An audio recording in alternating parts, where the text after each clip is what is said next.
কোনো দেশের প্রতি তার শত্রুপক্ষ যখন সক্রিয় হয়ে ওঠে, তাদের বিরুদ্ধে যুদ্ধ ঘোষণা করে, তখন তাদের একমাত্র অভিপ্রায় থাকে যেন সেই দেশ ধ্বংস হয়ে যায়, দেশের নাম পৃথিবীর ইতিহাস থেকে সম্পূর্ণভাবে মুছে যায়। এটি অত্যন্ত নৃশংস চিন্তাধারা। মানুষ হয়ে মানুষের বিরুদ্ধাচরণ করা হচ্ছে চূড়ান্ত মন্দতা। আমাদের সকলের প্রচেষ্টা হওয়া উচিত এর থেকে বিরত থাকা। ব্যক্তিগত জীবনগুলিতেও এই রকম শত্রুতা লক্ষ্য করা যায়। আমাদের প্রত্যেকের দায়িত্ব হলো কিভাবে আমরা নিজেদেরকে সংযত করতে পারি, কিভাবে বন্ধুত্বপূর্ণ মনোভাব নিয়ে অপরের সঙ্গে বাস করতে পারি। আপনার কি মনে হয়?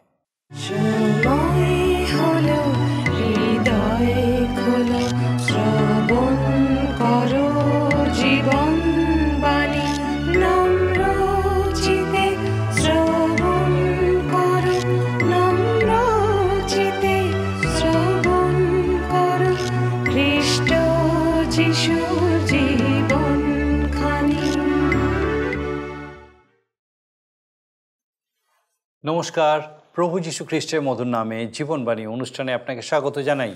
কেমন আছেন আপনি আজকে? আমার বিশ্বাস মহান ঈশ্বর তার মহা অনুগ্রহে আপনাকে সুস্থ রেখেছেন, সুরক্ষিত রেখেছেন।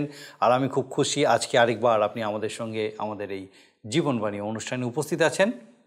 ধারাবাহিকভাবে আমরা গীতসংহিতা পুস্তক থেকে অধ্যয়ন করছি, আর গত পর্বে আমরা আসফ রচিত 4টি গীত অধ্যয়ন করেছি।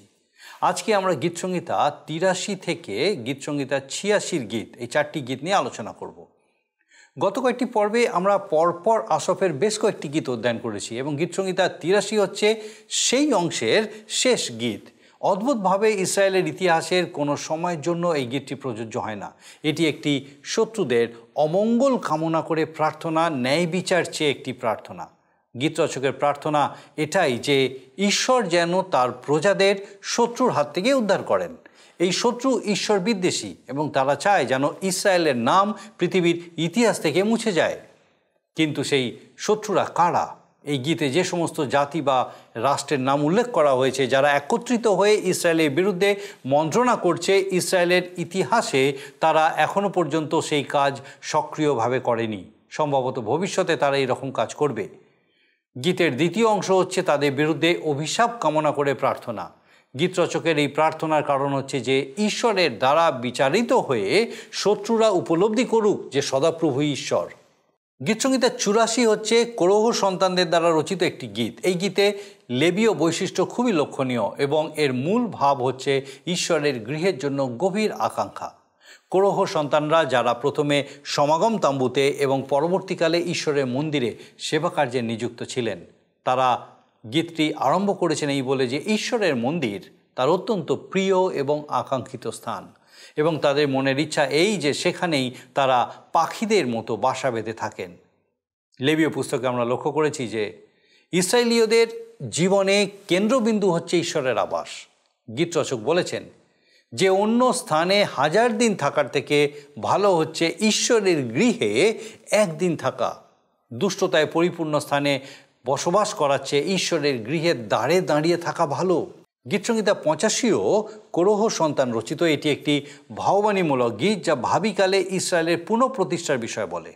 যুগান্তে যখন ঈশ্বর তার মনোনীত লোকদেরকে সমস্ত পাপ অপরাধ ক্ষমা করে তাদের বন্দিদশা থেকে মুক্ত করবেন, যখন তিনি তাদের প্রতি আর ক্রুদ্ধ হয়ে থাকবেন না, তাদের পাপ অপরাধ তিনি ক্ষমা করে দেবেন, সেই সময়ের উল্লেখ করে এই গীতটি শুরু হয়েছে।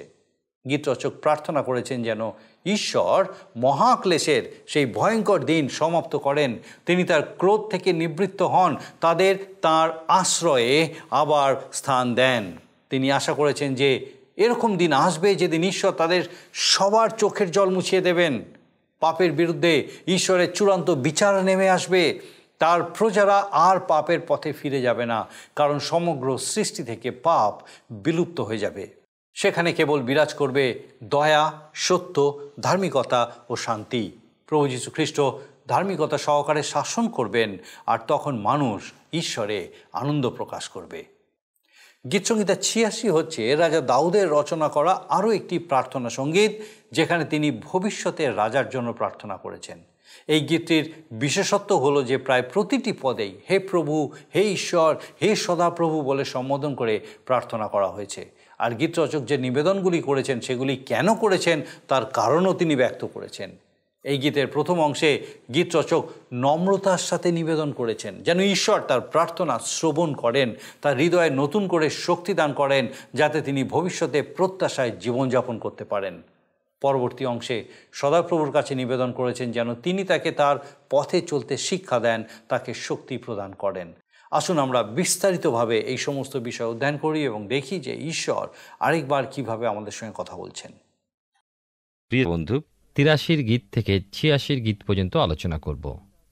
গীতসংহিতা ৮৩ আসফ রচিত আরও একটা গীত। গীতসংহিতা সঞ্চয়নে আসফের ১২টা গীতের মধ্যে এইটা কিন্তু শেষ গীত। এই গীতটা হেঁয়ালির মধ্যে রেখেছে, কেননা ইসরায়েলের ইতিহাসে এই গীতটা কোথাও যেন খাটানো যায় না। বিভিন্ন সমালোচক বিভিন্নভাবে অনুমান করেছেন, সুতরাং এই গীতটার বিষয়ে বহুমত। গীতটি অভিশাপপূর্ণ প্রার্থনা, ন্যায় বিচার চেয়ে প্রার্থনা জানাচ্ছে। গীত লেখক ঈশ্বরের কাছে প্রার্থনা জানাচ্ছেন যেন তাঁর জাতি শত্রুর হাত থেকে উদ্ধার পায়। ১ এবং ২ পদে লেখা আছে, হে ঈশ্বর মৌনী থাকিও না, হে ঈশ্বর নীরব ও নিস্তব্ধ হইও না, কেন দেখো তোমার শত্রুগণ গর্জন করিতেছে, তোমার বিদ্বেষীগণ মস্তক তুলিয়াছে। যে শত্রু যেই হোক না কেন সে ঈশ্বরকে ঘৃণা করে, আর একথাও ঠিক যে শত্রু প্রতিপক্ষকে সর্বদা ঘৃণা করে। ৩-৪ পদে আমরা যদি একটু চিন্তা করি তবে দেখব সেদিন ও দিনের অনেক ঘটনা মনে পড়বে, যখন বিভিন্ন জন ইসরায়েল জাতির নাম জগৎ থেকে মুছে দেবে, ইসরায়েল জাতি সম্পূর্ণরূপে ধ্বংস করে দেবে। তারা এই বিষয়ে পরিকল্পনা করেছে, পরামর্শ করেছে, তাদের পরামর্শ কার্যকারীও হয়েছে। কোনো কোনো বাইবেল বিশারদ জিওশাফাটের রাজত্বকালীন ইতিহাসের সঙ্গে গীতটা জড়িত করেছেন। আজকের দিনেও কোনো কোনো রাষ্ট্রনেতা ইসরায়েলের নাম ম্যাপ থেকে ইসরায়েল দেশের চিহ্ন মুছে দিতে চেয়েছিলেন। আমাদের বিশেষ লক্ষণীয় বিষয় এই যে ঈশ্বরের শত্রুরা সর্বক্ষেত্রেই তাকে ঘৃণা করে। এখন আমরা লক্ষ্য করব যে এই গীতের অংশগুলো ইতিহাসের সঙ্গে মিলাতে আমাদের অসুবিধা হবে। ৫-৮ পদে আমরা দেখি বিশেষ করে এই অংশে যে বর্তমানে ইসরায়েল রাজ্য আরবীয় পরিবেষ্টিত, কিন্তু আরবীয় নামে নয়, বিভিন্ন জাতির মধ্যে। আর এরা ইসরায়েল রাজ্য গঠনে আপত্তি জানিয়েছিল এবং এখনও ইসরায়েল রাজ্য থাকার বিরোধিতা করেছে। শেষ দিনে এই গীতটা হয়তো ইতিহাসের কোনো অংশে মিলে যাবে। পরের অংশটা অভিশাপপূর্ণ প্রার্থনা, ঈশ্বরের কাছে বিচার প্রার্থনা করছেন। অতীতের কথা স্মরণ করে গীত লেখকের এই প্রার্থনা, কারণ গীত রচক বলেছেন তুমি অতীতে যেমন করেছিলে এখন এদের প্রতিও তাই করো। ৯-১০ পদে লেখা আছে, ইহাদের প্রতি তদ্রূপ করো যেরূপ মিডিয়নের প্রতি করিয়াছিলে, কিশন নদীতে যেরূপ সিসরার ও জাবিনের প্রতি করিয়াছিলে, তাহারা ঐন্দরে বিনষ্ট হইল, ভূমির উপরে সারস্বরূপ হইল। বিচারকর্তৃগণ পুস্তকে আমরা পড়েছি ও দেখেছি যে ঈশ্বর কিভাবে বিচার করেন এবং তৎকালীন জাতি যারা ইসরায়েল জাতিকে নষ্ট করতে চেয়েছে, ইসরায়েল জাতির শান্তিতে বিঘ্ন জন্মিয়েছে, তাদের প্রতি ঈশ্বর কিভাবে বিচার নিষ্পন্ন করেছেন। কেউ কেউ বলেন ঈশ্বর তখন যা করেছেন ওই সময় তা প্রয়োজন ছিল, কিন্তু ভবিষ্যতে ঈশ্বর ওই রকম বিচার আর করবেন না। প্রিয় বন্ধু, মনে রাখবেন সকল কিছুর পরিবর্তন আছে, কিন্তু ঈশ্বর বদলান না। তিনি যে আছেন সেই আছেন, সুতরাং ভবিষ্যৎকালে তাঁর বিচারও পূর্ববৎ হবে। এই সময় একটা কথা বলি, ঈশ্বর বিচারক, বিচার তাঁর হাতে। তিনি কেমন বিচার করবেন আমরা জানি না, তবে আমাদের শত্রুদের জন্য প্রার্থনা করব। এ নয় যেন তিনি তাদের ধ্বংস করেন, কিন্তু যেন শত্রুদের মন পরিবর্তিত হয় এবং তারা ঈশ্বরের পথে ফেরে। ইসরায়েল প্রার্থনা করছে ৮৩ গীতে ১৩ পদে, হে আমার ঈশ্বর তুমি ইহাদিওকে ঘূর্ণায়মান ধূলির ন্যায় করো, বায়ুর সম্মুখস্থ নাড়ার ন্যায় করো। গীত লেখক ইসরায়েল জাতির শত্রুদের অবস্থার কথা বলেছেন, যেমনও ঘূর্ণিঝড়ে ধুলো যেমন শূন্যে উঠে যায় এবং ঝড়ের বেগে দূরে গিয়ে পড়ে, অথবা নাড়া খড় যেমন বায়ুর বেগে উড়ে এক স্থান থেকে অপর স্থানে পড়ে, শত্রুদের অবস্থাও তাই হোক, তাদের কোনো প্রকার অস্তিত্ব যেন আর না থাকে। ১৪ পদে লেখা আছে, যেমন দাবানল বন দগ্ধ করে, যেমন অগ্নিশিখা পর্বতরাজি লেহন করে। গীত লেখক শেষকালে বললেন ১৮ পদে, আর জানুক যে তুমি যাহার নাম সদাপ্রভু, একা তুমি সমস্ত পৃথিবীর উপরে পরাৎপর। আমার মনে হয় জগতের মানুষ ঈশ্বরকে সত্য ঈশ্বর বলে জানবে যদি তিনি বিচারের জন্য আসেন। মঙ্গলময় ঈশ্বরের মঙ্গলই মানুষকে অনুতাপে নিয়ে যাওয়া উচিত, কিন্তু তা হবে না। মানুষের যদি চেতনাবোধ থাকে তাহলে তারা নিজেরাই ঈশ্বরের সাক্ষাতে উপস্থিত হবার পথ খুঁজবে। মানুষ আজকে গর্বান্ধ, ভাবছে নিজ জ্ঞানে, বিজ্ঞতার শক্তিতে, সম্পদে সকল কিছু করছে, একথা ভাবছে, কিন্তু ঈশ্বরের নির্দেশ বিনা যে কিছুই হয় না একথা তারা ভুলে যায়। এই জগতে যা কিছু ঈশ্বর দেন, তিনি জ্ঞানীকে জ্ঞান, ধনীকে ধন, রাজাকে বিচার বুদ্ধি, শিক্ষককে শিক্ষাদানের জ্ঞান, স্থপতিকে কলা কৌশল তিনিই জুগিয়ে থাকেন। তাঁর দেওয়া সম্পদ নিয়ে দুষ্ট অহংকার করে, দর্প ভরে উঁচুতে উঁচুতে উঠতে চায়, এবং ঈশ্বর তাকে আঘাত করেন, সে পতিত হয়। গীত লেখকের মুখ্য উদ্দেশ্য এই প্রার্থনার মধ্যে দিয়ে প্রকাশ করতে চান যে প্রতিপক্ষ জানুক যে ঈশ্বর মহান ঈশ্বর, বীর ও পরাক্রমী ঈশ্বর, এবং শত্রু পতন ও দলনের মাঝে স্বীকার করুক যে তিনি একমাত্র অদ্বিতীয়, অক্ষয়, অধীশ্বর, যুগপর্যায়ে যুগে যুগে তিনিই রাজা। এরপরে গীত সংগীতার ক্রমিক সংখ্যা অনুযায়ী পরবর্তী গীতটি আসছে কোরহ সন্তানদের গীত, 84 সংখ্যার গীত। আসফ শত্রুর বিনাশের জন্য বিনতি জানালেন, এবং শত্রু যেন ঈশ্বরের পরাক্রম দেখে, এক বাক্যে স্বীকার করে যে ঈশ্বর মহান, এই প্রার্থনা জানিয়ে গীত শেষ করলেন। কোরহ সন্তানদের গীত ঈশ্বরের গৃহকে কেন্দ্র করে রচিত হল। গীত 84 প্রধান বাদ্যকরের জন্য স্বর গীতটিত। কোরহ সন্তান কারা, এই পরিচয় পেতে হলে আমাদের প্রথম বংশাবলী 26 অধ্যায় দেখতে হয়, কিন্তু সে এক বিরাট তালিকা। তাই প্রথম বংশাবলী 26 অধ্যায় 1 পদে দেখি লেখা আছে দ্বারপালদের পালার কথা। কোরহীয়দের মধ্যে করির পুত্র মশেলেমিয় আসব বংশজাত লোক ছিল। কোরহের কথা মনে করিয়ে দেয় যে তিনি মসির বিরুদ্ধে বিদ্রোহীদের পরিচালনা দিয়েছিলেন, ওই জন্য তাকে ঈশ্বর হতে সাজা পেতেও হয়েছিল। পরে ঈশ্বরের অনুগ্রহে তাঁর বংশধরেরা মন্দিরে সেবার অধিকার লাভ করে, কিন্তু আবার দেখি মন্দিরের সেবাকার্যের অধিকার নিয়ে তাদের নিজেদের মধ্যে গোলযোগ হলে পরে তারা গুলিবাট করে কাজের ভার ভাগ করে নেয়। এক একজন এক একটা দ্বারের দায়িত্বভার লাভ করে। এই জন্য কোরহ সন্তানদের গীতের মধ্যে মন্দির বিশেষ স্থান লাভ করে। 84 গীত প্রথম দুটো পদ পাঠ করি। হে বাহিনীগণের সদাপ্রভু, তোমার আবাস কেমন প্রিয়, আমার প্রাণ সদাপ্রভুর প্রাঙ্গণের জন্য আকাঙ্ক্ষা করে। এমনকি মূর্ছিত হয় আমার হৃদয়, আমার মাংস জীবন্ত ঈশ্বরের উদ্দেশ্যে উচ্চধ্বনি করে। আজকে দিনে এইভাবে আপনার হৃদয় কি কাঁদে? আপনি কি ঈশ্বরের লোকদের সঙ্গে মিলিত হতে চান? একথা সত্যি যে আজকালকার দিনে বেশিরভাগ বিশ্বাসীর মধ্যে পূর্ণ সহভাগিতা পাওয়া যায় না। শিক্ষা ও সহভাগিতার পরিবর্তে আমরা সমালোচনা ও গল্পগুজব বেশি শুনতে পাই। তবু যদি খুঁজে খুঁজে দেখি তাহলে দেখব কয়েকটি মণ্ডলী এখনও আছে যেখানে সত্যে ও আত্মায় ভজনা হয়। পবিত্র সহভাগিতায় ভাই বোনেরা মিলিত হয়, ঈশ্বরের বাক্য সেখানে প্রচারিত হয়, খ্রিস্ট যিশুকে গৌরবান্বিত করা হয়, এবং এইরূপে মণ্ডলীতে আপনার যোগ দেওয়া প্রয়োজন, যদি কিনা আপনি তার আবাস বিষয়ে আগ্রহী। এই প্রকার আবাসে মিলিত হয়ে আপনি তার আশীর্বাদ লাভ করতে পারেন। কোরহ সন্তানেরা প্রকৃত ঈশ্বরের আবাসে ছিলেন। আর কি দেখলেন? 84 গীতে 3 পদে সত্য চটক পক্ষী এক কুলায় পাইয়াছে, খঞ্জন পক্ষী নিজ শাবক রাখিবার এক বাসা পাইয়াছে। তোমার বেদী সেই স্থান, হে বাহিনীগণে সদাপ্রভু, আমার রাজন, আমার ঈশ্বর। মনে হয় গীত লেখক মন্দিরের বেদির দিকে দৃষ্টি দিতে দেখতে পেলেন যে চড়ুই পাখি বেদিতে কোন স্থানে বাসা করেছে, আর তার অন্তর বলে উঠল, আমি যদি ওই পাখির মতো ওই বেদিতে ঈশ্বরের কাছে থাকতে পারতাম, আমি ওই রকমভাবে ঈশ্বরের কাছে থাকতে চাই। প্রভু যীশু বলেছেন মথিলিখিত সুসমাচারে 10 অধ্যায় 29 পদে, 2টি চড়াই পাখি কি 1 পয়সায় বিক্রয় হয় না? আর তোমাদের পিতার অনুমতি বিনা তাহাদের একটিও ভূমিতে পড়ে না। চড়াই পাখির কোনো মূল্যই নেই, ঘর দোর নোংরাও করে, তবুও পিতার ইচ্ছা ব্যতি রেখে তারা মারা পড়ে না। অর্থাৎ ঈশ্বর তাদের প্রতিও মনোযোগ দেন।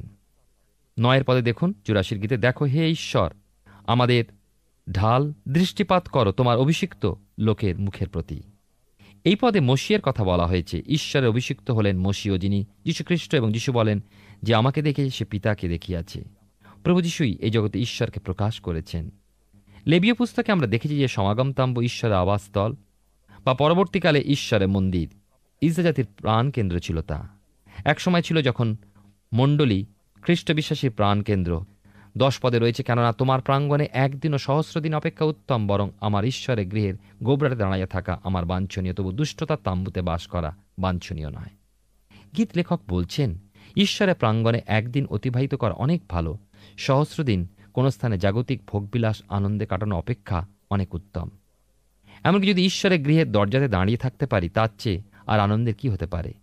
আর মজার কথা হচ্ছে, কোরহ সন্তানেরা ঈশ্বরের মন্দিরের দ্বারপাল ছিলেন। কোরহ সন্তান যিনি গীত লিখেছেন, তিনি তার যে দায়িত্বভার পেয়েছিলেন তাতেই সুখী। তিনি ধনী হয়ে ঈশ্বরবিহীন জীবনযাপন করতে চাইছেন না। গীত লেখক বলছেন তিনি ঈশ্বরের আবাসের দ্বারে দিনের পর দিন দাঁড়িয়ে থাকা শ্রেয় মনে করছেন। উপাসনার সময় কিছু লোক আছেন যারা ঘন ঘন ঘড়ি দেখেন যে পুরোহিত মহাশয় একটু বেশি সময় নিচ্ছেন।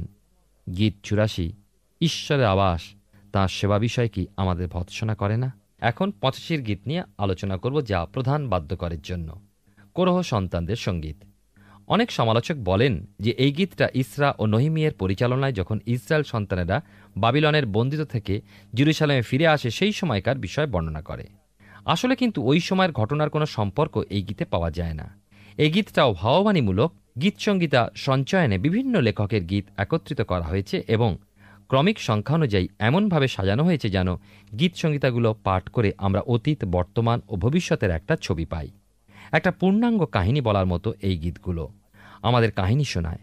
আদি পুস্তক থেকে দ্বিতীয় বিবরণ, এই 5টা পুস্তকের ভাবধারায় মোট 150টা গীতকে 5টা গুচ্ছে সংগৃহীত হয়েছে।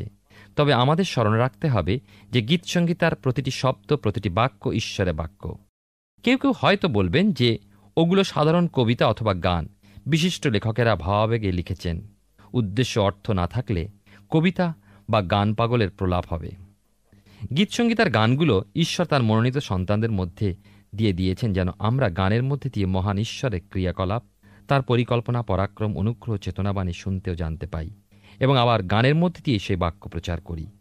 গীত লেখকের কথা শুনি। 85 গীতে এক পদে, হে সদাপ্রভু, তুমি তোমার দেশের প্রতি প্রসন্ন হইয়াছ, তুমি যাকবের বন্দিদশা ফিরাইয়াছ। অনেক সমালোচক অনুমান করেন যে বাবিলনের বন্দিদশার কথা গীত লেখক উল্লেখ করেছেন। আসলে কিন্তু বাবিলন থেকে মাত্র 60,000 ইসরায়েলীয় জেরুজালেম ও নিজ দেশে ফিরে আসে। বন্দি ইসরায়েলের বেশিরভাগই বাবিলনে থেকে যায়। সুতরাং এই পদে শেষ দিনে খ্রিস্টের রাজত্বকালীন সময়ের কথাই বলা হয়েছে। ঈশ্বর যখন তাঁর সন্তানদের আবার একত্রিত করবেন, 2 পদে লেখা আছে, তুমি আপন প্রজাদের অপরাধ ক্ষমা করিয়াছ, তুমি তাহাদের সমস্ত পাপ আচ্ছাদন করিয়াছ। সেলা। এটা একটা ভবিষ্যৎ দিনের ছবি। ঈশ্বর তাঁর প্রজাদের সকল পাপ ক্ষমা করেছেন। আবার বলি, এই গীতটা বাবিলনীয় বন্দিত্ব থেকে ফিরে আসা গুটি কয়েক ইসরায়েলের কথা বলছে না। কারণ আমরা যদি ইসরা, নহিমীয়, হগয়, সখরীয় এবং মালাখী পুস্তক পাঠ করি, দেখব মালাখী তাঁর পুস্তকে ইসরায়েল জাতিকে জোর শব্দে ভৎসনা করেছেন। কারণ তাদের হৃদয়ে ছলনা ছিল, তারা ঈশ্বর হতে দূরে ছিল। তারা মন্দিরে যেত, হোমবলি উৎসর্গ করত, কিন্তু হৃদয় ঈশ্বর থেকে বহু দূরে ছিল। গীত 85 সম্পূর্ণ বিপরীত ছবি দেখায়। 3 পদে লেখা আছে, তুমি তোমার সমস্ত ক্রোধ সম্বরণ করিয়াছ, তুমি আপন কোপের চণ্ডতা হইতে ফিরিয়াছ। এক ভয়ঙ্কর ছবি, ভয়ানক দিন। এদিন সেই দিন ইসরায়েলের বিচার হয়ে গেছে। ইসরায়েলের চরম অবস্থা। জগতের বিষয় তখনও ভবিষ্যতের জন্য রক্ষিত। মহাক্লেশ কেবলমাত্র ইসরায়েলের জন্য নয়, কিন্তু নিখিল বিশ্ব জড়িত এবং বিচার সবার জন্য। ওই সময় শয়তানকে মুক্ত করে দেওয়া হবে এবং পবিত্র আত্মা তাকে মন্দ করতে বাধা দেবে না। কারাকূপের ঢাকনা খুলে দেওয়া হবে। ঈশ্বর মানুষকে সীমার শেষ প্রান্ত পর্যন্ত স্বেচ্ছাচারিতা করতে দেবেন এবং তারপরই স্বেচ্ছাচারী সবাইকে বিচারে আনবেন। আজকের দিনে যারা ঈশ্বরের পুত্র বলে স্বীকৃত পেয়েছে, তাদের বিচার হয়ে গিয়েছে। যিশু যখন ক্রুশের উপর প্রাণ দিলেন, তখনই তো পাপের ক্ষমা হয়ে গেছে। গীতলেখক যেমন ব্যক্ত করেছেন, পুরাতন হিসাব নিকাশ বহু পূর্বেই হয়ে গেছে। একটা বিষয় আমাকে স্মরণ করিয়ে দেয় যে অন্যান্য বিশ্বাসীদের মতো আমাকেও খ্রিস্টের বিচারাসনের সামনে দাঁড়াতে হবে আমার জীবনের কার্যের হিসাব দেবার জন্য। আমাদের কার্যের অগ্নি পরীক্ষা হবে। কেননা 1 কোরিন্থীয় তার 3:13-15 পদে লেখা আছে, কারণ সেই দিন তাহা ব্যক্ত করিবে, কারণ সেই দিনের প্রকাশ অগ্নিতেই হয়। আর প্রত্যেকের কর্ম যে কি প্রকাশ, এই অগ্নিই তাহার পরীক্ষা করিবে। যে যাহা গাঁথিয়াছে তাহা সে কর্ম যদি থাকে, তবে সে বেতন পাইবে। যার কর্ম পুড়িয়া যায়, সে ক্ষতিগ্রস্ত হইবে, কিন্তু সে আপনি পরিত্রাণ পাইবে। তথাপি এইরূপ পাইবে যেন অগ্নির মধ্য দিয়ে উত্তীর্ণ হইবে। ঈশ্বরের রাজ্যের জন্য কার্য করে যাচ্ছি, কিন্তু জানি না সকল কার্য তার মনের মতো হচ্ছে কিনা। পৌল নিজেকে বিচার করেননি, কেননা ঈশ্বরই বিচার করবেন। আশা করি ঈশ্বর বলবেন, সাবাস, উত্তম কার্য করেছ আমার বিশ্বাস দাস তুমি। তবুও আমায় সেই দিনের অপেক্ষায় থাকতে হবে। মহাক্লেশের দিনে বিচার এবং মন্দ এক বিন্দুতে মিলিত হবে। আর তাই আমি ওই সময় এখানে উপস্থিত থাকতে চাই না, এবং হয়তো আমি সেই সময় আমার নিজের মণ্ডলীতে থাকবো না। সেই বিচারে সকল গুপ্ত বিষয়ে ব্যক্ত হবে। আমার আপনার সকল কার্য প্রকাশ পাবে। বিচার দিনে আপনি মণ্ডলীকে দেখবেন, বিশ্বাসী বর্গকে দেখবেন, মণ্ডলী আপনাকে দেখবে। 85 গীতের 4 এবং 5 পদে আমরা দেখছি যে দিন আসছে যখন তাদের যাতনা শেষ হবে। আমরা আগে কোনো এক গীতে পেয়েছি যে তাদের চোখের জলই তাদের ভক্ষ পেয় হবে। হ্যাঁ, দিন আসছে যেদিন যাতনা শেষ হবে, ঈশ্বর আসবেন এবং তাদের চোখের জল মুছে দেবেন। 6 পদে দেখি লেখা আছে 85 গীতে, তুমি কি আবার আমাদেরকে সঞ্জীবিত করিবে না, যেন তোমার প্রজাগণ তোমাতে আনন্দ করে। আজকের দিনে আমরা যখন বিশ্বাসী সমাজের দিকে দেখি, কি দেখতে পাই? প্রাণহীন সমাজ। বেশিরভাগ মণ্ডলী হয় মৃতপ্রায়, আর নয়তো বড় নিষ্প্রাণ অবস্থায়। বড় বড় উপাসনা মন্দির, গির্জাঘর, ভিতরে উঁকি দিয়ে দেখুন গুটি কয়েক বৃদ্ধ বৃদ্ধা একত্রিত হয়েছেন ঈশ্বরের উপাসনা আরাধনার জন্য। কোথায় গেল সবাই? প্রশ্ন করুন, উত্তর হবে সবাই ব্যস্ত, বাজার হাট, সংসার ইত্যাদি ইত্যাদি। যুক্তি, বিভিন্ন যুক্তি আমরা দেব। গলত কোথায়? দুর্বলতা কোথায়? প্রথমত পরিবারে, বাড়িতে অভিভাবকরা শিথিল, কারণ তারা নিজেরা যুক্তির মধ্যে দিয়ে নিজেদের সন্তানদের ঈশ্বরে ভয় ও জ্ঞানে মানুষ করতে পারছে না। আর শুধু তাই নয়, আজকের দিনে বিশেষভাবে উদ্দীপনার প্রয়োজন আছে। আমরা মনে রাখব, মৃতপ্রায়কে যেমন কুরামিন দেওয়া হয়, ঠিক সেইভাবে আমাদের মধ্যে পবিত্র নির্মল আনন্দের ব্যবস্থা করতে হবে, যেন প্রাণ ফিরে পাই। গীত লেখক তাঁর ভাবাবাদীর চক্ষে ঈশ্বরের সন্তানদের এই দশায় দেখেছিলেন, আর আজ কয়েক হাজার বৎসর পরেও ওই পথটা যেন আমাদের জাগিয়ে তুলছে, নাড়া দিচ্ছে। ওঠো, জাগো, সঞ্জীবনী সুধা ঈশ্বরে বাক্য পান করো, প্রাণ ফিরে পাও। গীত লেখকের প্রার্থনা আজ আমাদের প্রার্থনা হোক, তুমি কি আবার আমাদের সঞ্জীবিত করবে না? আমরা এরপরের অংশে আমরা দেখি 7 পদে, হে সদাপ্রভু, তোমার দয়া আমাদেরকে দেখাও, আর তোমার পরিত্রাণ আমাদেরকে প্রদান করো। এই প্রার্থনা আমাদের আজকে সকলের জন্য, আমরা সবাই এই প্রার্থনা করতে পারি। ঈশ্বর অবশ্যই পাপ, মন্দতাকে ঘৃণা করেন এবং পাপের বিচার করবেনই করবেন, কিন্তু অপরদিকে যদি পাপী তার চরণে ফিরে আসে, ঈশ্বর দয়াময়, তিনি দয়া করবেন এবং পাপীকে পাপ মুক্ত করবেন। প্রিয় বন্ধু, আসুন আমরা 85 গীতে 10 পদে আসি। দয়া ও সত্য পরস্পর মিলিল, ধার্মিকতা শান্তি পরস্পর চুম্বন করল।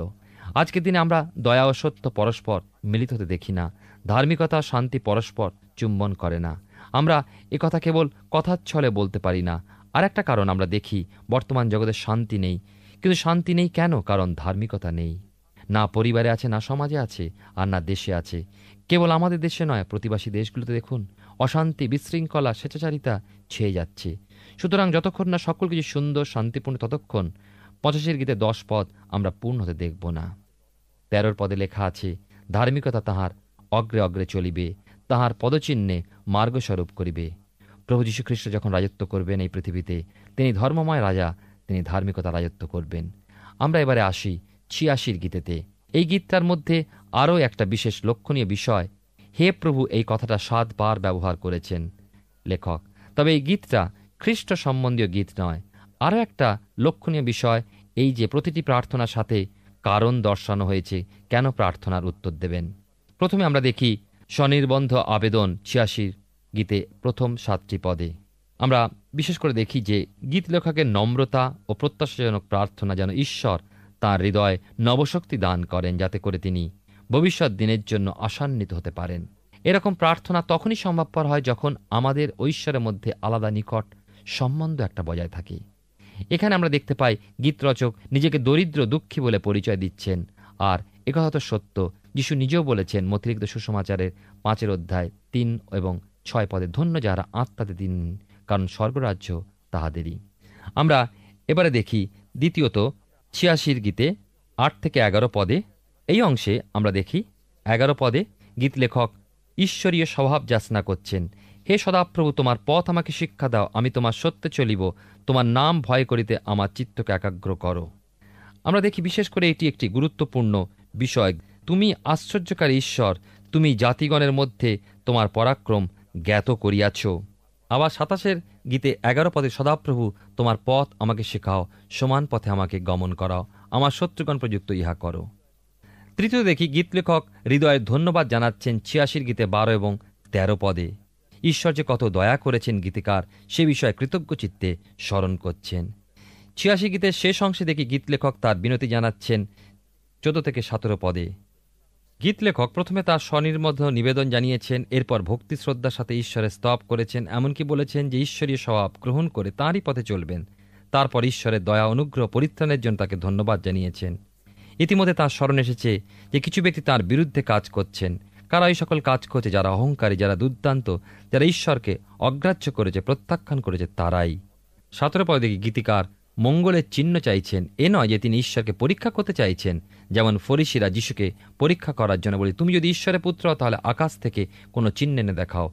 গিদিয়ন যেমন ঈশ্বরের সান্নিধ্য জানার জন্য চিহ্ন চেয়েছিলেন, তেমনি গীত লেখক বলছেন তোমার মঙ্গলের কোনো চিহ্ন কার্য সাধন করো, যাতে করে আমি মনে বল পাবো আর আমার বিদ্বেষীরা ভয় পাবে। প্রিয় বন্ধু, আসুন আমরা ঈশ্বর এত সমর্পিত হই যিনি মঙ্গলময়। ঈশ্বর আপনার জীবনে মঙ্গল করুন। আমরা গীতসংহিতা পুস্তক থেকে ধারাবাহিকভাবে অধ্যয়ন করছি। আমার বিশ্বাস মহান ঈশ্বর বিশেষভাবে আপনার সঙ্গে কথা বলছেন। আমরা এই সময় গীতসংহিতার এমন একটি অংশ অধ্যয়ন করছি যেখানে একাধিক গীতরচক যেমন রাজা দাউদ, আসফ, কোরহ সন্তানেরা গীতগুলি রচনা করেছেন। অথচ আশ্চর্য হয়ে আমরা লক্ষ্য করি যে গীতগুলি এক সুরে বাঁধা, তারা একই কাহিনী প্রকাশ করে। আমরা আরও একটি বিষয় লক্ষ্য করি যে ধারাবাহিকভাবে গীতগুলি ভাবিকালের বিষয়ে প্রকাশ করে। প্রাথমিকভাবে হয়তো ইসরায়েল জাতি বা রাজা দাউদের ব্যক্তিগত জীবনের কোনো ঐতিহাসিক ঘটনার পটভূমিকাতে গীতগুলি রচনা করা হলেও ভাবমানীমূলকভাবে মহাক্লেশ ও তার পরবর্তী সময় এই গীতগুলিতে প্রকাশ পেয়েছে। আবার বিশেষ কয়েকটি ক্ষেত্রে আমরা এটাও লক্ষ্য করি যে এমন কিছু বিষয় উল্লেখ করা হয়েছে যা এখনও পর্যন্ত ইসরায়েলের ইতিহাসে প্রকাশিত হয়নি। সেগুলি আগামী দিনের ঘটনা, এই বিষয়ে আমরা নিশ্চিত হতে পারি। গীতরচকদের হৃদয়ে ভাবিকালের বিষয়ে যে প্রকাশ, নিশ্চিতভাবে বলা যেতে পারে ঈশ্বরের সাহায্য, তার নির্দেশ না থাকলে এটা কোনোভাবেই সম্ভবপর হতো না। আমাদের আগামী পর্বে আমরা গীতসংহিতা 87, 88 ও 89 এই 3টি গীত নিয়ে আলোচনা করব। আসুন এখন প্রার্থনায় যাব, আর আমি চাইব আপনি আমার সঙ্গে প্রার্থনায় যোগ দিন। আসুন প্রার্থনা করি। পরম করুণাময় স্বর্গীয় পিতা, ধন্যবাদ দিই প্রভু তোমার অপার অনুগ্রহের জন্য। ধন্যবাদ দিই আমাদের প্রত্যেক দর্শক বন্ধুকে একটি বার তোমার জীবন্ত বাক্য দ্বারা তুমি উৎসাহিত উজ্জীবিত হতে সাহায্য করেছো। প্রার্থনা করি এই সময় পিতা আমাদের সেই প্রত্যেক দর্শক বন্ধুর জন্য, তাদের পরিবার পরিজনের জন্য। বিশেষ করে প্রার্থনা করি প্রভু, যদি কোনো ব্যক্তি এই সময় পিতাগো কোনো রকম অসুস্থতার মধ্যে আছেন, আমরা জানি না কী ধরনের অসুস্থতা, আমরা জানি না কতটা কষ্টকর, আমরা জানি না কত দিন ধরে সেই ব্যক্তি অসুস্থতার মধ্যে আছেন, কিন্তু প্রভু জানি যে তুমি তাকে আরোগ্য করতে সক্ষম। স্বর্গীয় পিতা, প্রার্থনা করি সেই ব্যক্তি যদি বিশ্বাসে তোমার প্রতি স্থির, যে প্রভু তুমি তাকে আরোগ্য করতে সক্ষম। প্রভু, তার সঙ্গে আমাদের প্রার্থনা এই মুহূর্তে তুমি তাকে স্পর্শ করো, তোমার অনুগ্রহের হাত তার উপরে রাখো এবং সেই অসুস্থ শরীরকে পিতাগো তোমার সেই অলৌকিক পরাক্রম উপলব্ধি করতে সাহায্য করো। সুস্থ সবল শরীরে তোমার গৌরব করতে সাহায্য করো। একই সঙ্গে আমাদের প্রত্যেক দর্শক বন্ধু, তাদের পরিবার পরিজন প্রত্যেককে তোমার পবিত্র পরাক্রমে সুস্থির রাখো, তোমাতে আরও বৃদ্ধি পেতে সাহায্য করো, তোমার সহভাগিতায় স্থির রাখো। তোমার যিশু নামে ভিক্ষা দয়া করে শ্রবণ ও গ্রহণ করো। আমেন। ঈশ্বর মহান, আর তিনি চান যেন আমরা তার আরও নিকটে আসি, তার সান্নিধ্যে আরও বৃদ্ধি পেতে থাকি। আর আমার বিশ্বাস আমাদের এই জীবনবাণী অনুষ্ঠানে আগামী দিনে উপস্থিত থাকবেন, যখন এইভাবেই তার বাক্য অধ্যয়নের মধ্যে দিয়ে আমরা আরও বেশি করে তার সান্নিধ্য উপলব্ধি করতে সমর্থ হব। ঈশ্বর আপনার মঙ্গল করুন। প্রিয় বন্ধু, আশা করি জীবনবাণী অনুষ্ঠানটি আপনার ভালো লেগেছে। আর যদি ভালো লেগে থাকে তাহলে অবশ্যই আমাদের একটি মিসড কল দিন। আপনার দেওয়া মিসড কলটি আমাদের কাছে অতি মূল্যবান। আমরা আনন্দের সাথে জানাই, প্রতিটা মিসড কল দাতাদের মধ্যে থেকে সপ্তাহের শেষে বিশেষ দর্শক বন্ধুকে বেছে নেওয়া হবে এবং সেই দর্শক বন্ধুকে পুরস্কৃত করা হবে ও সপ্তাহের শেষে তার ছবি ও নাম আমাদের অনুষ্ঠানে প্রকাশ করা হবে। গত সপ্তাহের বিজয়ী দর্শক বন্ধুরা হলেন দক্ষিণ 24 পরগনা থেকে মায়া মণ্ডল ও হাওড়া থেকে অনুপ দত্ত। আমাদের মিসড কল দেবার নম্বরটি হল 04449081 আপনি প্রার্থনা ও আরও অধিক জানতে আগ্রহী হলে আমাদের সঙ্গে অবশ্যই ফোনের মাধ্যমে যোগাযোগ করতে পারেন। আমাদের মোবাইল নাম্বার 9433497235 এবং আরেকটি হল 9433803755। আর আমাদের ঠিকানা টিভি স্ক্রিনে আপনারা দেখে নিন। ধন্যবাদ। ভালো থাকুন, সুস্থ থাকুন।